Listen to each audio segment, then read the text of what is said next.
사랑하는 믿음의 형제자매 여러분, 오늘도 저희 모두를 한 사람 한 사람 불러주신 하나님의 은혜를 진심으로 감사하고 또 찬양합니다. 여러분, 오늘 우리는 데살로니가 교회에 보낸 두 번째 편지의 핵심장인 2장을 읽었습니다. 오늘 아침에 저희가 큐티를 올려드렸는데요. 핵심장 큐티를 올려드렸는데 데살로니가 후서 2장을 제가 묵상을 하다 보니까 이제 수요일 날 핵심장이 겹칩니다. 그래서 이제 제가 설교를 하는 때도 있고 우리 다른 교역자님이 설교를 하실 때도 있으세요. 그럴 때는 그 본문을 보고 제가 그 본문이 아닌 본문을 가지고서 큐티를 해서 수요일 날 아침에 올리게 됩니다.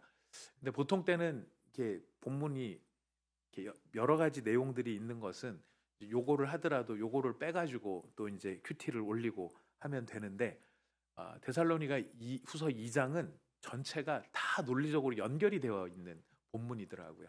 그래서 뭘 하나가 되게 빼기가 참 어려워가지고 데살로니가 후서 2장 전체로 설교문을 만들고 대지 1을 큐티로 올렸습니다.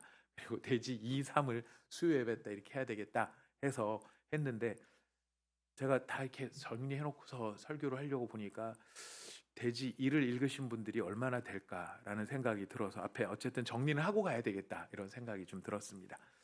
여러분, 데살로니가 교회의 문제는 주의 날이 이미 이르렀다 하는 사람들의 강한 이야기가 그 교회를 흔들고 있는 상황이었습니다. 주님이 이미 재림하고 재림은 끝났다, 앞으로 재림은 더 없다, 이런 소문이 번진 것입니다. 그러면 우리가 그냥 일반적인 그 상식선에서는 주님의 날이 이미 이르렀다, 예수님이 재림하셨다 그러면 누가 보여야 되죠? 당연히 예수님이 보여야 될 텐데 예수님이 보이지 않음에도 불구하고 사람들은 그런 소문에 휘둘려서 이제 재림은 끝났다, 나는 지금 재림한 예수님을 못 만났으니까 나는 심판받은 거 아니냐, 이런 마음의 불안감들이 그 교회에 가득했던 것 같습니다. 그러니까 지금 초대교회도 그렇고 지금 교회사 2000년에 보면 늘 제일 어려운 대목이 종말론 대목입니다. 그래서 앞에 이단들이 많이 나오기는 하지만 그 많은 이단들보다 제일 이단이 득세를 하는 건 뭐냐면은 재림에 관련된 그런 그 이야기들, 그것 때문에 사람의 마음을 불안하게 만들고 또 불안한 마음을 이용해서 사람들을 조종하려고 하는 이 나쁜 사람들이 많이 있었다라고 하는 것이죠. 주님의 날에 대한 이야기를 하면서 다 불타 없어질 세상인데 당신들 그런 재물들 가지고 있으면 뭘 하냐, 그 재물들 다 이제 다 불타 없어질 거니까 지금 다 그런 재물들 다 그냥 갖고 와라, 뭐 이제 이렇게 논리가 되는 거죠. 따져놓고 보면 되게 단순해요. 이런 거에 속아 넘어갈 사람이 누가 있겠어요? 그런데 이거를 저는 어리숙해서 잘 못합니다만은 이 잘하시는 분들은 굉장히 설득력 있게 하시는 것 같더라고요. 잘하셔서 그래서 막 지금도 보면은 그 이단 대표적인 두 개의 이단들이 있죠. 신천지하고 하나님의 교회, 안상홍 증인회. 놀라는 게 뭐냐면은 가는 곳곳마다 하나님의 교회라고 붙은 건물들이 왜 이렇게 많은지 모르겠어요. 그 건물들 다 보면 요지요지에 있는데 아니 그 건물들이 땅값도 한두 푼 하는 것도 아니고 건물을 지으려고 그러면은 재정도 많이 들어갈 텐데 그게 다 어디서 난 걸까? 나라에서 져준 게 아닐 텐데요. 다 어디서 났겠습니까? 성도들이 다 자기 재산들을 드리는 것이죠. 여러분, 참 그렇게 할 수 있는 것도 제주가 아닌가. 제주에 한 10분의 1만 있으면 어떨까라는 생각도 한번 해보긴 합니다. 그러나 중요한 건 그게 아니죠. 정말 예수님을 위해서 헌신하고 예수님께 집중할 수 있도록 만들어야 되는데 사람들의 불안감을 이용해서 그들을 조종하게 되는 그런 수많은 이단들. 근데 그런 것들이 그냥 툭 던져진 게 아니라 사람들이 믿을 수밖에 없도록 만드는 어떤 장치들이 있습니다. 그런 장치 가운데 하나가 바울에게서 온 어떤 편지라고 하는 편지가 돌아다니고 있었다라는 거예요. 그리고 어떤 사람은 직통 계시를 받아서 예언을 하기도 하고 또 누군가는 꿈을 꿨는데 이런 꿈을 꿨다라고 말하면서 그런 것들을 굉장히 강조를 하는 것입니다. 이런 것들이 서로 맞물려서 결정적으로 바울의 편지까지 돌고 있다 보니 사람들이 속을 수밖에 없는 것이죠. 바울은 이야기합니다. 내가 보냈다는 편지가 있는데 난 그런 거 보낸 적 없다라고 선명하게 이야기를 해요. 그러면서 미혹되지 않도록 데살로니가 교회를 붙잡아 주려고 하는 것입니다. 근데 여기서 바울이 지적하는 중요한, 오늘 우리에게도 중요한 메시지가 있어요. 여러분, 결국은 마음을 지키는 게 가장 중요한 거거든요. 이 사람들이 재림에 대한 이야기를 듣고 흔들렸다라고 했었을 때 흔들린 이유는 뭐냐면은 그들이 무언가를 들었고 들은 그것이 그들의 마음 속에서 작동을 했다라는 거예요. 그 들은 것 때문에 사람들이 요동을 한 것입니다. 여러분, 사람들의 이야기와 우리 믿음에 관련된 부분입니다. 사람들의 이야기와 성경이 있을 때 우리는 무엇을 붙잡아야 되죠? 성경을 붙잡아야 되죠. 100% 성경을 붙잡아야 됩니다. 그건 너무나 당연한 말 같은데요. 100% 성경을 붙잡는 게 아니라 우리는 성경이 있음에도 불구하고 주변의 다른 이야기들, 뭔가 다른 참고할 만한 이야기들, 혹하는 이야기들에 우리가 귀를 기울이게 될 때가 있다는 거예요. 귀를 기울이게 되면 그 귀를 기울인 그것이 우리 마음에 들어와서 우리의 마음에 고민하게 하고 질문하게 하고 의심하게 하고 그래서 성경 말씀도 믿지 못하도록 만든다라는 거예요.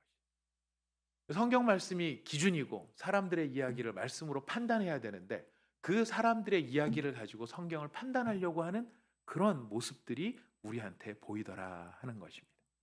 이거는 초대교회 사람들만의 문제가 아니라 오늘날 우리들도 마찬가지예요. 그리고 믿음이 가만히 있는 믿음이 언제 흔들리는가 보니까 하나예요. 결국 무엇을 듣느냐라는 거예요.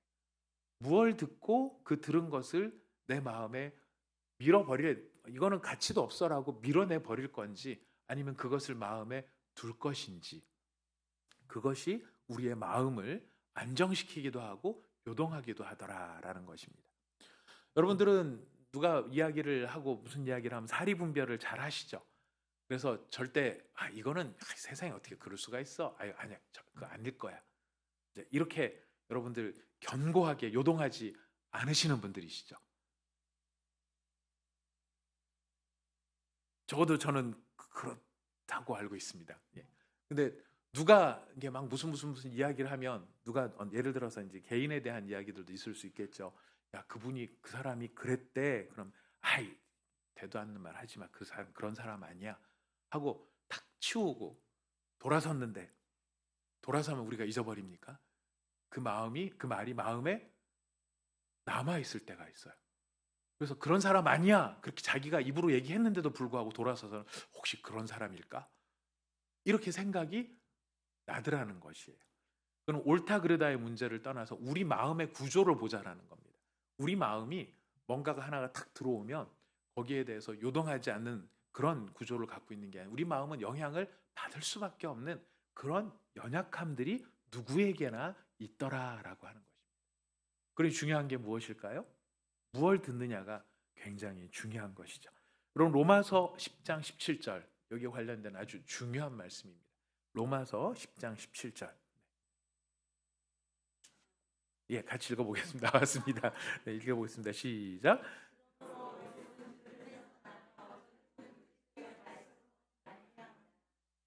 믿음은 어디서 난다고요? 들음에서 나고요. 들음은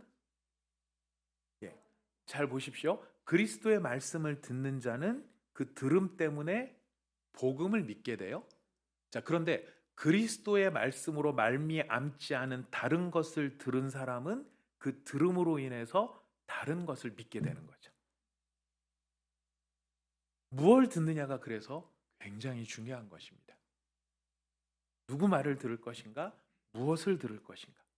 그리스도의 말씀으로 출발한 사람은 그것 때문에 그 들음이 말씀이 마음에 머물므로 그 머문 말씀 때문에 믿음이 생기는데 사탄의 속살거림에서 출발한 사탄의 이야기를 들음으로 그것이 마음에 머물면 그 마음에 머문 것이 사탄의 이야기를 믿는 것으로 귀결이 되더라는 것이. 이 점에 있어서는 우리가 나는 자신이 있어. 나는 필터링할 자신이 있어. 나는 사리분별을 잘해. 선악이 무언지를 잘 알아. 라고 우리가 자신할 수 없는 부분이고 그렇기 때문에 더 조심해야 될 부분이라는 것이. 데살로니가 교회가 바보 교회가 아닙니다. 데살로니가 교회가 우리보다 뭔가 좀 모자란 교회가 아닙니다. 그 교회는 탁월함이 있었고 분명히 훨씬 우리보다 더 나은 점이 있었어요. 나았지만은 그럼에도 불구하고 이렇게 흔들릴 수 있다면 우리들도 얼마든지 흔들릴 수 있다. 그러니까 이 사실을 깨닫고 인정하고 그리고 이 사실에 근거해서 더욱 주님 앞에 겸손할 필요가 있다라는 것이죠. 성도는 그런 점에서 이 재림에 관련된 문제에 있어서 우리가 기억해야 될 것은요. 이 종말이 언제냐, 때가 언제냐, 하루 살면 하루만큼 더 가까워지겠죠. 그러나 우리 성도들은, 믿음의 성도들은 이 재림이라고 하는 것에 있어서 가장 중요한 것은 예수 그리스도께서 이 모든 일을 주관하신다, 관장하신다. 예수님이 주인공이시다. 그러니까 예수님이 주인공이시니까 나는 예수님의 말씀을 듣고 그 말씀에 귀를 기울이고 그 말씀이 내 마음에 머물 수 있도록 그렇게 내 마음을 다져야 되겠다. 지혜와 경건과 거룩함이 우리 모두의 마음속에 머물러 있을 수 있도록 그렇게 해야 되겠다 하는 것을 우리가 확증할 필요가 있습니다. 이것이 아침에 올려드린 일대지의 이야기였습니다. 재림의 주인을 알고 우리의 마음을 말씀에 모을 수 있어야 된다. 그래야 우리가 이단 사설이나 이런 재림에 관련되어져서 우리가 요동하지 않는다라는 것입니다. 두 번째로 이 바울은 이야기합니다. 이 종말의 때가 올 때 우리가 기억해야 될 것은 이 배교하는 사람, 불법자, 거기에 보면은 대적하는 자, 멸망의 아들 이런 자가 일어난다라는 것을 이야기를 합니다. 여러분 이 배교자, 불법의 아들, 이 적그리스도죠. 여기선 적그리스도라는 말을 쓰고 있지는 않습니다만은 멸망의 아들이나 이런 사람들, 이런 악이 등장을 하게 되는데 지금 중요한 것은 이 사람의 이런 존재의 특징입니다. 여러분 이 특징 어떤 특징이냐면은 4절 말씀이에요. 4절 읽어보겠습니다. 시작. 그는 대적하는 자라 신이라고 불리는 모든 것과 숭배함을 받는 것에 대항하여 그 위에 자기를 높이고 하나님의 성전에 앉아 자기를 하나님이라고 내세우느니라. 여러분 이렇게 내세우는다고 해서 누구나 다 믿는 게 아니죠. 이렇게 믿으려면 뭔가 증거가 있어야 돼요. 9절하고 10절 말씀 읽어보도록 하겠습니다. 9절 10절 시작. 악한 자의 나타남은 사탄의 활동을 따라 모든 능력과 표적과 거짓 기적과 불의의 속임으로 멸망하는 자들에게 있으리니 이는 그들이 진리의 사랑을 받지 아니하여 구원함을 받지 못함이라. 여기에 보시면은 사탄의 활동을 따라 모든 능력과 표적과 거짓 기적까지 행한다라고 이야기합니다. 그냥 말로만 그럴듯한 이야기를 하는 게 아니라요. 뭔가 신비하고 신기한 일을 할 수 있다라는 것이. 이런 맥락이 이 바울의 이야기만이 아니라 같은 성령에 의해서 요한을 통해서 계시하시죠. 우리가 찾아보진 않겠습니다만은 요한계시록의 뒷부분에 가면은 성삼위 하나님을 흉내내는 사탄 삼위일체가 등장을 합니다. 용이 나오고요. 바다에서 또 용이 나오고요. 그 용과 용의 거짓 선지자가 등장을 합니다. 그리고 이 용과 바다에서 나온 용과 거짓 선지자가 하나님을 흉내내는 삼위일체를 흉내내는 그 흉내를 내면서 이런 기적과 이사들, 표적들을 똑같이 행한다라는 거예요. 요즘에는 우리가 이런 경우가 좀 요즘에는 별로 없는 것 같습니다만은 예전에는 이제 막 방언 많이 하고 은사 많이 받고 이런 굉장히 저는 중요하다고 생각을 해요. 성령의 은사를 받고 방언을 하거나 통변하거나 아픈 사람을 고쳐주거나 이렇게 하는 성령의 역사가 분명히 있다라고 저는 믿고 있습니다. 하지만 그런 역사는 성령만 할 수 있는 역사가 아니라 악령도 할 수 있는 역사라고 하는 것이죠. 여러분 그 점집에 이 무당과 귀신들이 무당들이 있고 귀신을 섬기는 이런 그 종자들이 있죠. 점쟁이들이 있죠. 근데 그 중에서도 진짜는 10%가 안 된다고 하죠. 그런 통계 들어보셨습니까? 진짜 영을 받고 뭐 이렇게 제대로 된 이렇게 무당이 10%도 안 된대요. 90%는 거기도 가짜래요. 가짜한테라도 속아서 이제 귀를 기울이고 거기라도 무슨 이야기라도 듣고 싶은 인간의 나약함이 있죠. 하지만 지금 그 얘기를 하려고 하는 게 아니고 그 10%들 가운데서 보면은 진짜 귀신들도 진짜 귀신이 들어간 사람들은 그 귀신의 힘에 의해서 뭔가를 아는 게 있어요. 지식이 있다라는 거. 맞출 수 있다라는 겁니다. 어쩌면 뭐 했지 뭐 이런 거 맞출 수 있습니다. 예, 등판에 10원짜리 동전만한 점 있지 뭐 이런 거 맞출 수 있다라는 겁니다. 예, 그런 신기하게 느껴지는 것들을 해요. 또 방언도 합니다. 불교에도 방언이 있습니다. 이슬람교에도 방언이 있습니다. 방언, 예, 그거는 성령이 할 수 있는 일이기도 하지만은 악령이 할 수도 있는 일이라는 것이. 이런 것들에 우리는 근데 미혹이 된다라는 겁니다. 뭐 미혹 안 돼. 그래도 여러분들 예전에는 그 기도받으러 혹시 다니지 않았습니까? 요즘 어느 권사님께서 불을 받으셨대. 그래가지고 예, 기도를 받으러 가시면은 권사님이 막 기도하시면서 이제 무슨 이야기를 해주십니다. 그러면은 남편한테 가가지고 요즘 당신 뭐 문제 없어? 권사님이 그러시는데 당신한테 뭐가 보인대? 뭐 이제 이런 이야기 하는 경우도 있기도 하고, 뭐 아이들 대학 들어갈 때 뭐 어디로 가야 된다라든가, 뭐 사업할 때 뭐를 해야 된다, 이런 이야기들을 이제 하시는 분들도 계셨던 것 같아요. 참 그런 게 한 시대 유행처럼 지나갔는데 문제는 무엇입니까? 사람들이 신기한 것을 쫓다가 보니까 뭐를 놓치냐면 진리를 놓치는 거예요. 신기한 것을 따라가다가 진리를 놓치는 거예요. 성령의 역사는 신기한 것을 보여주려는 역사가 아니라 진리를 드러내려고 하는 것이 성령의 역사입니다. 우리는 그가 얼마나 신기한 일을 하느냐, 재밌는 일을 하느냐, 또 그럴듯한 일을 하느냐, 여기에 초점이 있는 게 아니라 그래서 그 사람이 예수 그리스도를 높이느냐, 예수 십자가를 증거하느냐, 그 부활의 능력 앞에 겸손하냐, 우리가 그것을 보아야 하거든요. 왜냐하면 성령은 그 일을 하시러 오신 분이세요. 이 순복음교회 이영훈 목사님께서 하신 중요한 말씀입니다. 성령은 겸손한 영이다. 성령 세미나 가면 제일 먼저 하는 순복음교회 이영훈 목사님이 하십니다. 성령은 겸손한 영이다. 성령은 스스로를 드러내지 아니하고 성령은 늘 언제나 예수를 높이려고 하신다. 진짜 성령 충만한 사람들은 예수를 높이는 사람이다. 여러분, 이야기를 우리가 음미해야 될 건 뭐냐면 우리 가운데 우리 그러니까 개인들이죠. 우리 각자가 은혜를 받고 은사를 받고 할 경우에 우리가 조심해야 될 게 뭐냐면은 이 은혜와 은사를 우리에게 주신 성령님께서 누구를 드러내려고 이거를 주셨는가를 늘 염두에 둬야 된다. 누구를 드러내야 될까요? 예수님을 드러내야 되겠죠. 뭐 방언, 통변 이것만이 성령의 전부는 아닙니다. 하나님께서 지혜를 주시기도 합니다. 돈 버는 능력은 성령의 은사일까요? 아닐까요?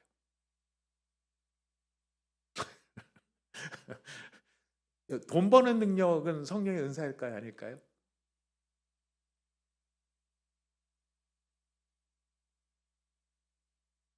그렇게 대답을 하자니, 아니라고 대답을 하자니 주님이 안 주시면 어떡하나 이런 생각도 들고, 기라고 하자니 이거 뭐 기복주의로 가는 거 아닌가 싶기도 하고, 이런 생각에 우리 고민이 빠질 때가 있습니다. 여러분, 솔로몬에게 부를 주시고 다윗에게 부를 주신 분은 틀림없이 하나님께서 주신 부입니다. 그렇죠? 예.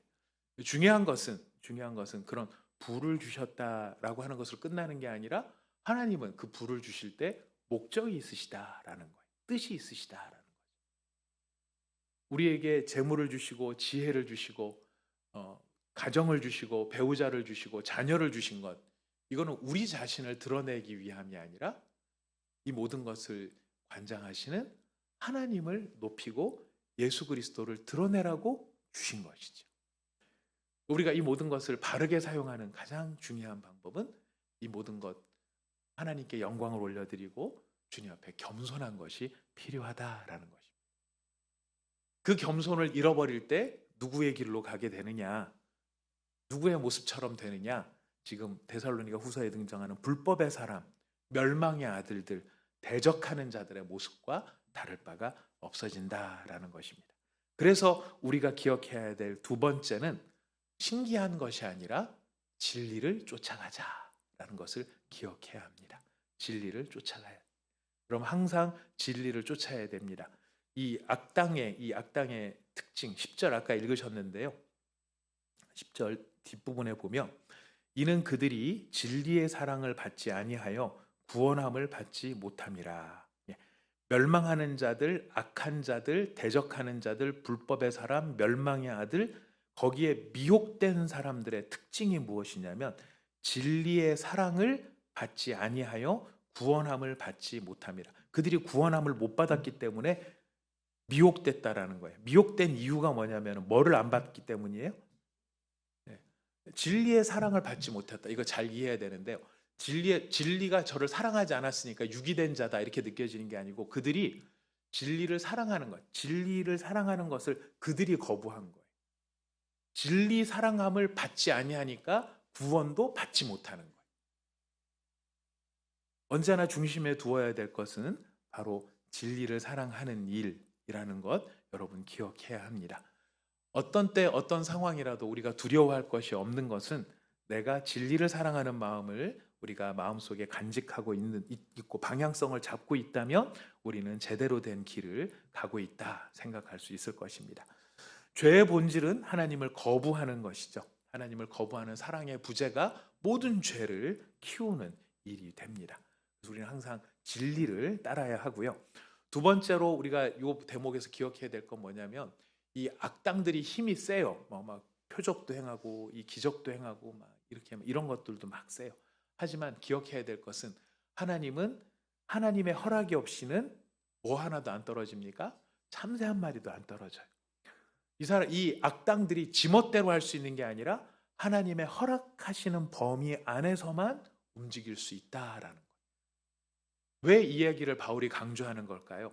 종말의 때가 되고 환난의 때가 되면은 사람들의 마음에 두려움이 있어서 내가 고통당하면 어떻게 하는가? 그리고 고통 안 당하는 방법만 생각을 해요.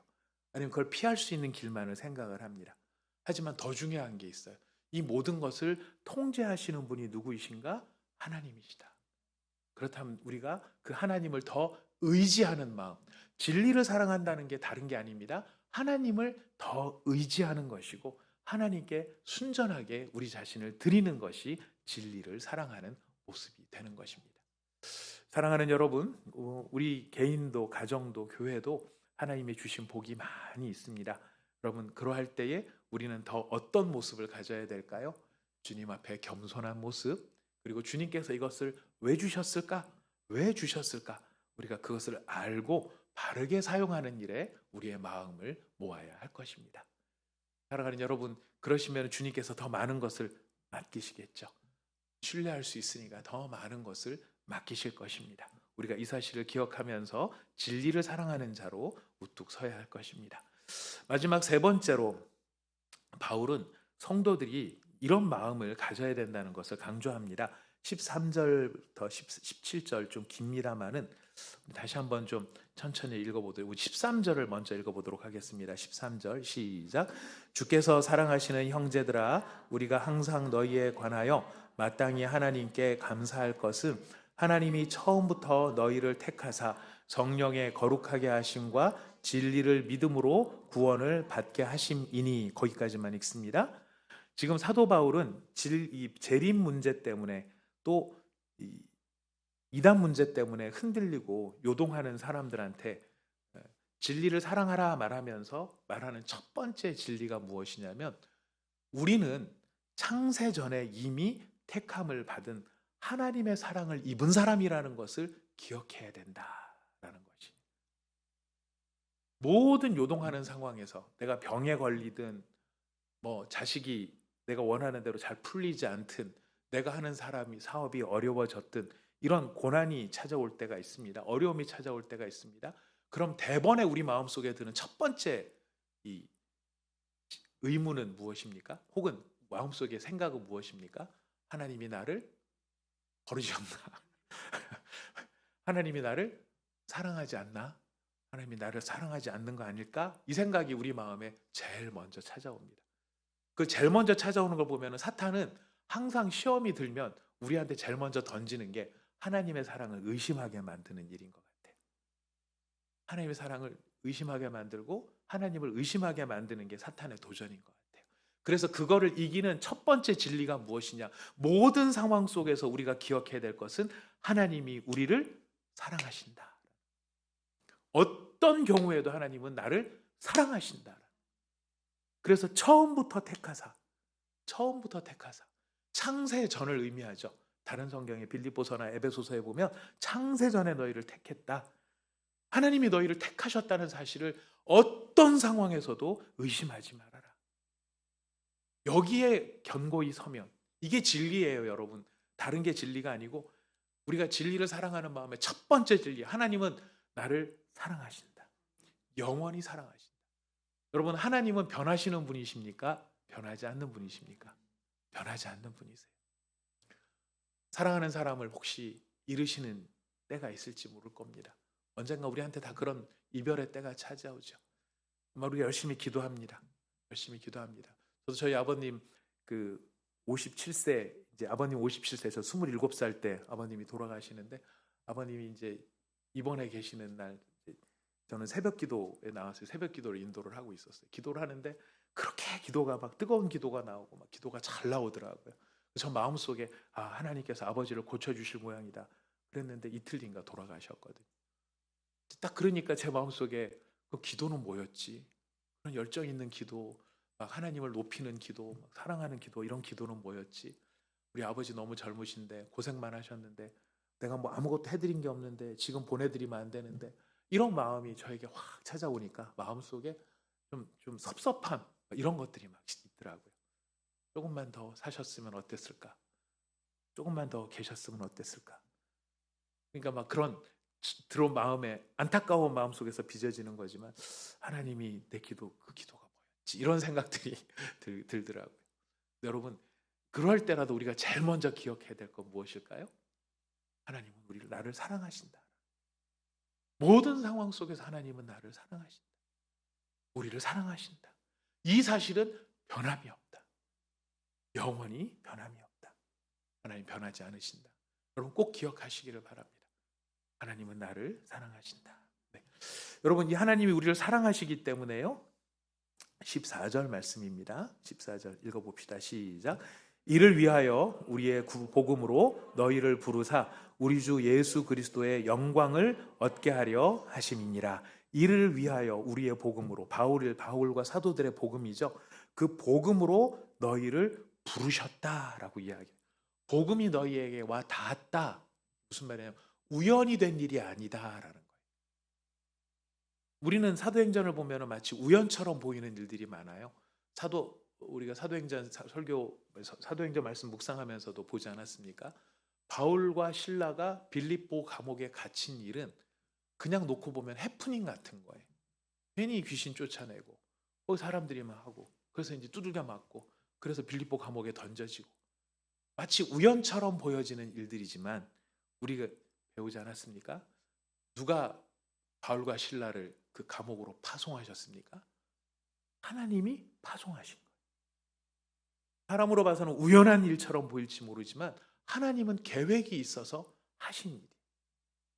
복음이 빌립보 간수에게 닿았던 거죠. 복음이 전달되는 건 우연한 일이 아니라는 거예요.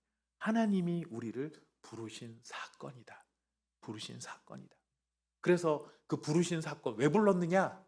사도 바울이 이야기합니다. 그리스도의 영광을 얻게 하기 위해서. 주님이 우리를 부르신 것은 결과적으로 영광을 얻도록 우리를 부르신 것이다. 이거를 기억하라라는 것입니다. 진리의 말씀이에요. 자, 우리 마음에 기억합시다. 첫 번째 진리의 말씀 뭡니까? 하나님이 나를 사랑하신다. 두 번째 진리의 말씀은 무엇입니까?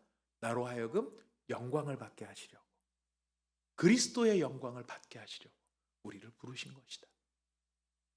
주님이 나를 일찍 불러서 오야봉 되시는 하나님이 나를 꼬봉으로 삼으셔서 천국에 껌을 팔러 달게 하시는구나, 앵벌이로 삼으셨구나. 여러분, 그거 아닙니다. 사람 잡아와야 되고 막 고생해야 되고 막 이런 일을 위해서 부르신 게 아니에요. 주님은 우리를 그리스도의 영광에 들어가게 하시기 위해 우리를 부르셨다는 것 꼭 기억해야 할 일입니다. 우리가 돈을 좀 많이 버느냐 적게 버느냐, 내가 건강하게 사느냐 그렇지 않느냐, 여러분 그게 우리의 메인 이슈가 아니에요.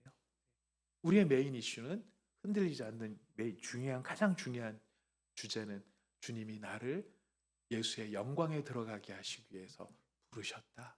그래서 나를 이렇게 인도하신 거구나. 그래서 이런 흔들리는 시대에 성도가 해야 될 일을 사도 바울은 이렇게 설명합니다. 15절 말씀입니다. 시작. 그러므로 형제들아 굳건하게 서서 말로나 우리의 편지로 가르침을 받은 전통을 지키라. 전통을 지키라. 딴 거 아닙니다. 전통은 캐캐 묵은 어떤 고리타분한 이걸 말하는 게 아니라 여기서 말하는 전통은 뭐냐면은 순수한 복음 그대로를 받아들여라. 그게 전통이다라는 것이. 그 복음을 지키면서 그 가르침을 지키면서 굳건하게 서라라고 하는 것이. 굳건하게 서라.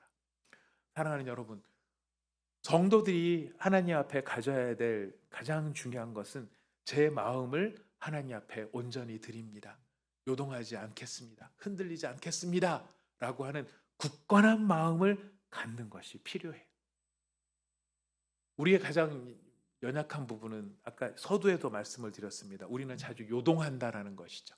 흔들린다라는 것과 비교되는 것이 굳건하다라는 것이. 사도 바울은 우리에게 요청합니다. 굳건하라. 근데 이게 얼마나 중요하냐면 17절 말씀입니다. 17절 말씀 함께 읽어보겠습니다. 시작. 위로하시고 모든 선한 일과 말에 굳건하게 하시기를 원하노라. 예.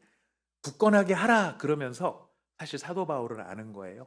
우리가 굳건해지기를 원하는 마음의 의욕은 있지만 우리는 자주 흔들린다는 것을 아는 겁니다. 그래서 그들을 위한 축복 기도가 무엇입니까?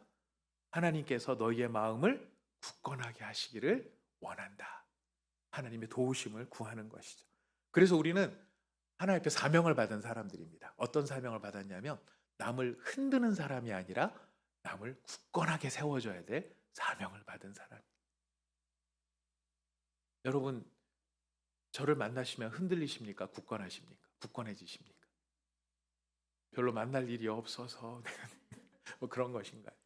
아니 우리 성도님, 우리 다락방 순장님들을 만나면 여러분들 다락방을 하고 나면 막 흔들리십니까? 아니면 막 굳건해지십니까? 순장님들은 자신이 없으십니까? 사랑하는 여러분, 우리를 교회로 불러주신 이유는요, 서로를 세우라고 불러주신 거예요. 내가 존재하는 것 때문에 저 사람이 흔들리게 만드는 게 아니라 내가 있기 때문에 저 사람이 흔들리지 않도록, 흔들리는 저 사람도 붙잡아 주도록 우리를 서로 부르셨다는 것 우리가 기억해야 할 것입니다. 우리 온사랑의 교회가 앞으로도 주님이 기뻐하시는 거룩한 교회, 또 정말 질적으로 양적으로 영적으로 잘 성장하는 교회로 우리가 세워지기를 바란다면 우리가 그냥 바람만 갖고는 안 되겠죠. 어떤 훈련을 해야 될까요?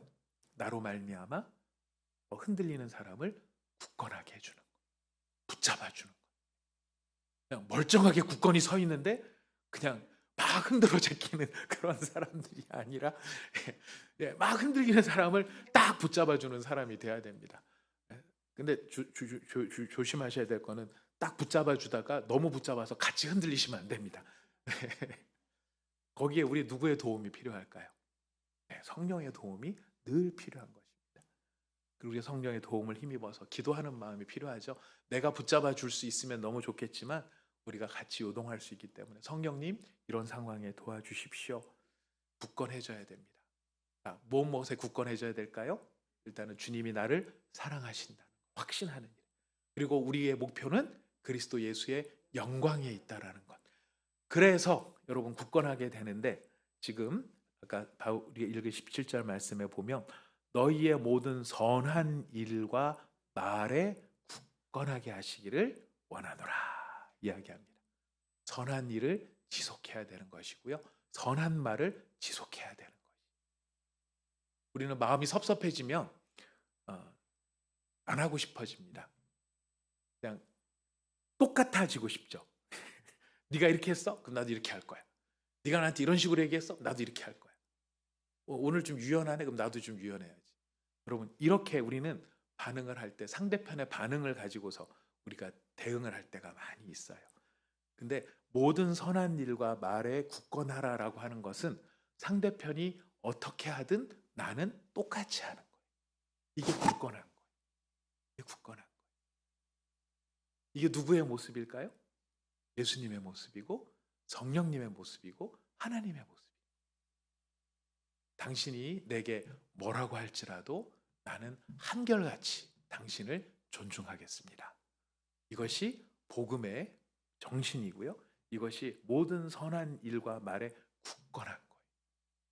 여러분, 배우자가 막 여러분 속을 새긴다. 특히 아내분들 입장에서 한번 대답해 보십시오. 남편이 내 속을 확 새겼다. 밥을 차려줍니까? 안 차려줍니까? 중요한 뭘로 차려주느냐가 중요한 거겠죠. 밥을 차려주기는 차려주는데 뭘로 차려주십니까? 잘 차려줍니다. 김치 하나 내주시고 김 저기 있어, 계란 저기 있어, 뭐 먹든지 말든지 먹고 싶으면 먹어, 이렇게 하시는 거는 요동하시는 거고요. 네. 요동하시는 거고, 선한 일에 굳건하다라는 건 여러분 큰 일들이 아니에요. 가정에서나 다락방에서나 교회에서나 우리가 하던 일을, 그 좋은 일을 지속하는 것이. 남편이 막 속을 새겼다. 여러분, 굳건하다는 건 뭡니까? 그럼에도 불구하고 밥을 잘 차려주시는 것이 굳건한 것이. 그 사람이 나를 욕을 한 바가지를 했다. 그럼 우리 굳건하게 평소에 하던 대로 한 바가지만 우리는 줘야 되겠죠. 한 컵만. 말이 꼬였습니다. 우리 나쁜 말 하지 아니하고 한결같이 할 수 있는 것. 여러분, 그것이 재림의 때를 살아가는, 재림을 바라는, 주의 임재와 재림을 바라며 요동하는 세상 속에서, 두려운 세상 속에서, 종말이 임하여서 우리 마음을 흔드는 불안한 세상 속에서도 그 세상 한가운데를 진리를 따라 살아가는 성도의 삶의 모습, 무엇이겠습니까? 마지막 결론입니다. 첫 번째 꼭 기억합시다. 누가 나를 사랑한다? 하나님이 나를 사랑한다. 두 번째, 우리는 어느 자리에 이르를 것이다? 그리스도의 영광의 자리에 이를 것이다. 그러니 나는 어떻게 할 것이다? 굳건할 것이다. 굳건할 것이다. 세상이 인색해도 나는 여전히 굳건할 것이다. 세상이 요동해도 나는 여전히 굳건할 것이다. 사랑하는 여러분, 은혜에 굳건하게 서시기를 축복합니다.